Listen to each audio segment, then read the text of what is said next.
The emergency beacon from New Carthage had been silent for 72 hours when Captain Elsa Rodriguez received the recall order.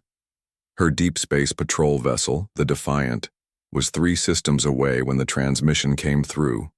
Cold, clinical, and bearing the highest priority encryption Earth Command had ever used. All human vessels return to Earth immediately. Operation Crimson Dawn is now active. Elsa had never heard of Operation Crimson Dawn, but the ice in her veins told her everything she needed to know. She'd been patrolling the outer rim for 18 months, keeping the peace in sectors where humanity had established mining colonies and trading posts. New Carthage was one of their newest settlements. 40,000 civilians, mostly families seeking a fresh start among the stars. When the Defiant dropped out of hyperspace near Earth, Elsa's breath caught in her throat. The void around humanity's homeworld writhed with metal and fire. Dreadnoughts stretched to the horizon in perfect formation, massive, angular beasts, bristling with weapons that could crack moons. She'd never seen so many ships in one place. "Jesus Christ," whispered her navigation officer, Lieutenant Helen Park, staring at the tactical display. "There must be 500,000 of them, so." Watch the endless rows of warships, each one a kilometer long and armed with enough firepower to sterilize a planet. These weren't the patrol vessels and frigates she was used to seeing around Earth. These were instruments of absolute destruction, and they'd appeared as if from nowhere. The communication array crackled to life.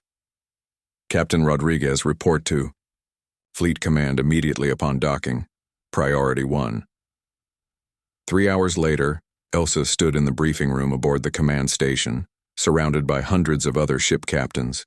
The air buzzed with tension and barely contained rage. At the front of the room, Admiral Chen stood before a holographic display showing the charred remains of what had once been New Carthage.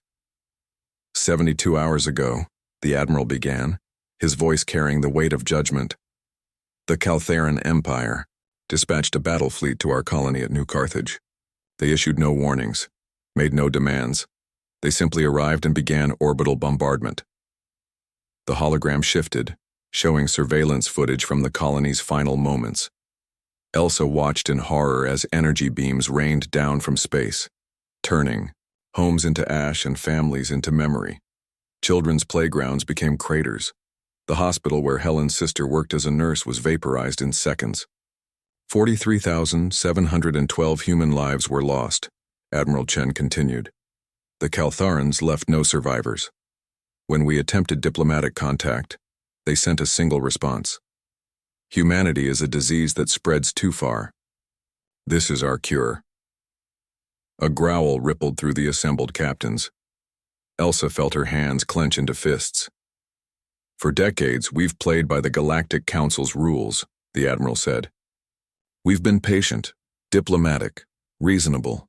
We've allowed ourselves to be treated as junior partners in a galaxy that sees us as primitive newcomers. His eyes hardened to steel. That ends today. The holographic display changed again, revealing the true scope of what Elsa had witnessed outside. Fleet after fleet of dreadnoughts, arranged in perfect battle formation. Each ship bore the name of a human city, a human hero, a human dream made manifest in metal and fury. Operation Crimson Dawn represents the culmination of 50 years of secret construction, Admiral Chen explained.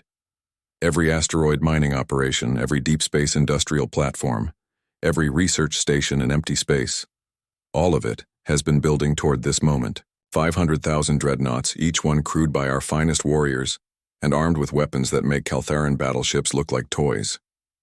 Helen leaned over to Elsa. How is this possible? The Galactic treaties limit military buildup.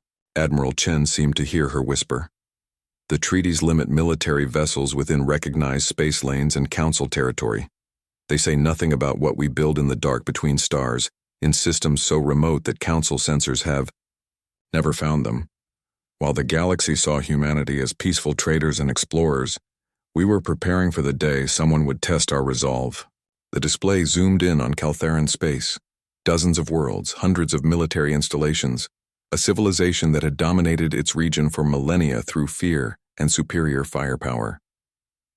The Caltherans believe they sent us a message, the Admiral said. They're about to receive our reply. Every ship in their fleet, every military base, every government installation that authorized this genocide will be reduced to atoms. But we won't touch their civilians. We're not them. We're better. The room erupted in grim approval. These weren't bloodthirsty warmongers.